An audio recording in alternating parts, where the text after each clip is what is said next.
ഏട്ടാ ടൈം ഒരുപാടായിരിക്കണം, 1 മണിയായി. ലേറ്റ് ആയിട്ട്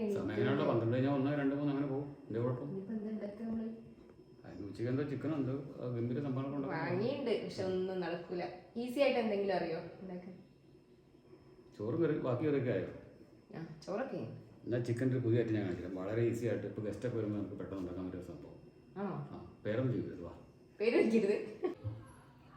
ഇതിപ്പോൾ 1 കിലോ ചിക്കനാണ് എടുത്തിരിക്കുന്നത്. അപ്പോൾ ആദ്യമേ തന്നെ ചിക്കൻ നല്ല വൃത്തിയായിട്ട് കഴുകി വെള്ളമൊക്കെ ഒന്ന് പിഴിഞ്ഞ് നമ്മളിവിടെ വെച്ചിട്ടുണ്ട്. അപ്പോൾ ഇതിലേക്ക് നമ്മൾ ആദ്യമേ ചേർക്കുന്നത് മഞ്ഞൾപ്പൊടി. അപ്പോൾ ആദ്യം നമ്മൾ കുറച്ച് മഞ്ഞൾപ്പൊടി ഇതിലേക്ക് ഇട്ട് കൊടുക്കും.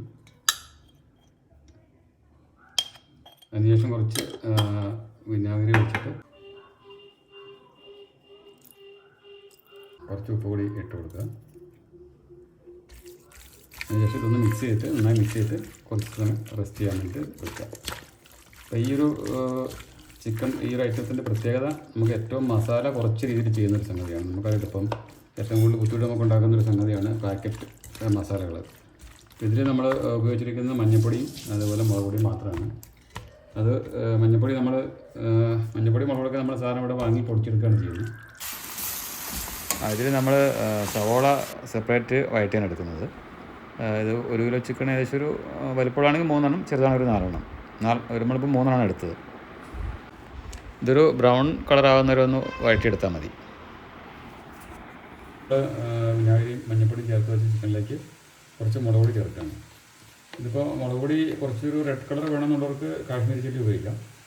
നമ്മളിപ്പോൾ ഇവിടെ പൊടിച്ച് വെച്ചിട്ടുള്ളത് സാധാരണ ചില്ലിയാണ്, അതാണ് ചേർക്കുന്നത്.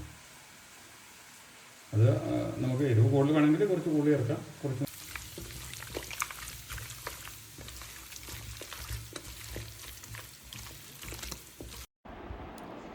സവാള വഴറ്റി കഴിഞ്ഞിട്ടുണ്ട്. ഈ ഒരു കളറാകുന്നവരെ വഴറ്റിയാൽ മതി. നമ്മൾ ഉള്ളി അടുപ്പത്ത് വെച്ച് ചൂടായതിനു ശേഷം കുറച്ച് വെളിച്ചെണ്ണ അതിലേക്ക് ഒഴിക്കുക. വെളിച്ചെണ്ണ കുറച്ച് വേണം. കറിവേപ്പില ഇട്ട് കൊടുക്കുകയാണ്. എണ്ണ ചൂടായതിനു ശേഷം കറിവേപ്പില ഇട്ട് കൊടുക്കുക. അതിനുശേഷം നേരത്തെ നമ്മൾ മസാല ഇട്ട് ശരിയാക്കി വെച്ചിരിക്കുന്ന ചിക്കൻ ഇതിലേക്ക് ഇട്ട് കൊടുക്കുക. നമ്മളിതിൽ വെള്ളം തീരെ ചേർക്കാതെയാണ് കുക്ക് ചെയ്യുന്നത്. അതുകൊണ്ട് ഇടയ്ക്കൊന്ന് ഇളക്കി കൊടുക്കണം, അടിയിൽ പിടിക്കാതെ.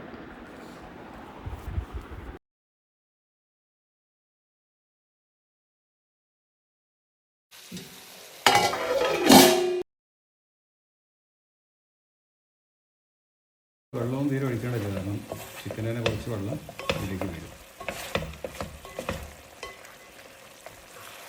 വെള്ളം തീരെ ഒഴിച്ചിട്ടില്ലായിരുന്നു അല്ലേ?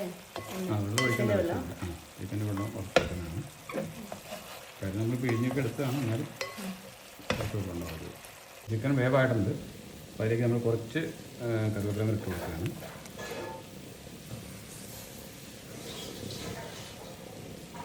കുറച്ച് ചില്ലി ഫ്ലേക്സ് ഇതിലേക്ക് ആദ്യം കൊടുക്കുകയാണ്.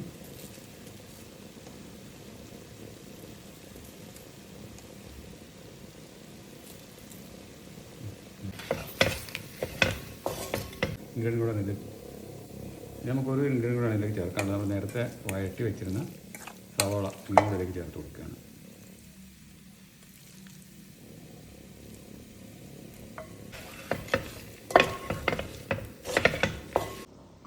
അപ്പോൾ നമ്മുടെ ഐറ്റം റെഡി ആയിട്ടുണ്ട്. ഇതിനൊരു പേര് ഇല്ലാന്ന് പറയുന്നില്ലെന്ന് ആദ്യം പറഞ്ഞത്, പക്ഷേ ഇതിനൊരു പേരുണ്ട്. ചിക്കൻ പെരട്ടെന്നാണ് ഇതിന് പറയാം. അപ്പോൾ ഇതിൽ പ്രത്യേകത എന്താണെന്ന് വെച്ചാൽ ഏറ്റവും മസാലകൾ കുറച്ചിട്ടുള്ളൊരു വിഭവമാണ്. കാരണം മസാല ഇഷ്ടമില്ലാത്ത ആൾക്കാരുണ്ടാവാം. പിന്നെ അറിയാലോ, നമ്മുടെ ഏറ്റവും വലിയൊരു ഹെൽത്ത് ഇഷ്യൂ ഉണ്ടാക്കുന്ന ഒരു സാധനമാണ് പാക്കറ്റ് മസാലകൾ. ഇത് നമ്മൾ ജസ്റ്റ് മഞ്ഞൾപ്പൊടിയും മുളക് പൊടിയും മാത്രമാണ് ഉപയോഗിച്ചിട്ടുള്ളത്. അപ്പോൾ നമുക്കിത് ചോറിൻ്റെ കൂടെയും അല്ലെങ്കിൽ ഇപ്പം നെയ്ച്ചോറോ ചപ്പാത്തിൻ്റെ കൂടെയൊക്കെ സൈഡ് ഡിഷായിട്ട് ഉപയോഗിക്കാം. അപ്പോൾ എല്ലാവരും ഇതൊന്ന് ട്രൈ ചെയ്ത് നോക്കുക. എന്നിട്ട് അഭിപ്രായം കമൻറ്റിൽ പറയുക, സപ്പോർട്ട് ചെയ്യുക. Okay, thank you.